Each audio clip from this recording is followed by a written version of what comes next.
मायरा को बाल सुधार गृह से बचाने के लिए अभीरा अपनी जान तक जोखिम में डाल देती है। सालों बाद अपनी बेटी को पाने के बाद उसे सलाखों के पीछे देखना उसके लिए असहनीय होता है। महर पर हुए हमले का सारा आरोप मायरा पर डाल दिया जाता है, जिसके चलते पुलिस उसे बाल सुधार गृह भेज देती है। अरमान भी इस सच्चाई को स्वीकार नहीं कर पाता कि उसकी मासूम बेटी ऐसा कुछ कर सकती है, लेकिन हालात उसके खिलाफ होते चले जाते हैं। अभीरा को जल्द ही एहसास होता है कि इस पूरे मामले के पीछे कोई गहरी साजिश है। वह स्कूल के सीसीटीवी फुटेज की जांच करने का फैसला करती है, लेकिन प्रशासन उसे गुमराह करने की कोशिश करता है। जब उसे पता चलता है कि फुटेज जानबूझकर डिलीट की गई है, तो उसका शक और गहरा हो जाता है। रात के अंधेरे में वह स्कूल पहुंचती है और बैकअप सर्वर से असली फुटेज निकाल लेती है। फुटेज देखकर सच्चाई सामने आ जाती है।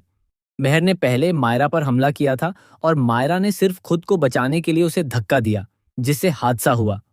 यह पूरी घटना सेल्फ डिफेंस में हुई थी। लेकिन कहानी यहीं खत्म नहीं होती। आगे की फुटेज में एक और चेहरा नजर आता है, विद्या। वही विद्या जो अब तक मासूम बनकर परिवार के साथ खड़ी थी, इस पूरे खेल की असली मास्टरमाइंड निकलती है।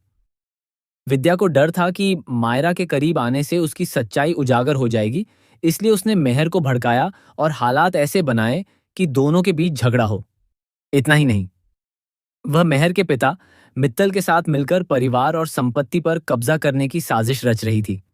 सबसे बड़ा खुलासा तब होता है जब पता चलता है कि मायरा ही उस संपत्ति की असली वारिस है। अभीरा यह सबूत लेकर कोर्ट पहुंचती है।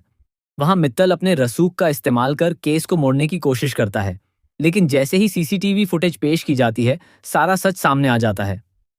इसी दौरान मेहर को होश आ जाता है और वह कोर्ट में खुद स्वीकार करती है कि गलती उसी की थी। जज मायरा को बेगुनाह घोषित कर देते हैं और उसे उसके माता पिता को सौंप दिया जाता है। लेकिन कहानी में एक और बड़ा मोड़ आता है जब अभीरा को एक अनजान कॉल आता है, जिसमें चेतावनी दी जाती है कि असली खेल अभी बाकी है। उधर मेहर की हालत फिर बिगड़ने लगती है और विद्या अपनी सच्चाई छुपाने के लिए मायरा को अगवा करने की कोशिश करती है। ऐन वक्त पर अरमान और अभीरा पहुंचकर उसे बचा लेते हैं और विद्या की साजिश सबके सामने आ जाती है। आखिरकार पुलिस विद्या को गिरफ्तार कर लेती है और मित्तल भी कानून के शिकंजे में आ जाता है। मेहर अंतिम बयान देकर पूरी सच्चाई उजागर करती है और परिवार को इंसाफ मिलता है।